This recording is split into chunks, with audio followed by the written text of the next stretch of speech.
तर महाराष्ट्रात आज जे काही चाललेलं आहे ते काही कोणाला माहीत नाही किंवा केंद्रात माहीत नाही असं नाही आहे. तुम्ही सुरुवातीला सरकार स्थापन करताना जे आमदारांची खरेदी विक्री केली तर ती भाजपच्या केंद्रीय नेतृत्वाच्या पांद्याची होऊ शकत नाही. म्हणजे हे सगळी सिस्टम करप्ट करायला कारणभूत एक व्यक्ती आहे, वरचे एक दोन माणसं आहेत. तर आमचा स्पष्ट आरोप आहे, स्वतः नरेंद्र मोदी याला जबाबदार आहे. कारण इथं जर थांबवायचं असतं तर एकनाथ शिंदे असतील काय देवेंद्र फडणवीस असतील, एका मिनिट एका फोन कॉलवर सगळं थांबून जाईल इथला भ्रष्टाचार करप्शन. पण त्यांनाच करायचे सगळे आणि फक्त पैशाच्या जोरावर आपण निवडणुका जिंकू शकतो हा आत्मविश्वास निर्माण झाला आहे. त्यामुळे मोठ्या प्रमाणात करप्शन करा.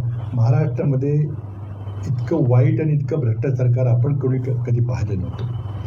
अर्थात आम्ही कमी पडतोय त्याला त्यांचा भ्रष्टाचार उघड करायला, किंवा जर करायची संधी मिळाली तर पुढं काय होत नाही, कोर्ट काही दाद देत नाही, कुठं कुणाकडे न्याय मागावा काय करावा, RTI मध्ये काही माहिती मिळत नाही.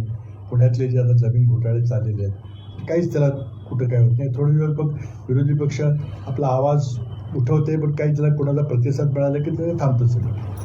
आणि इतके असं पाशवी बहुमत मिळालेलं आता महायुतीला की विरोधी पक्षाचा आवाजच दबलेला आहे.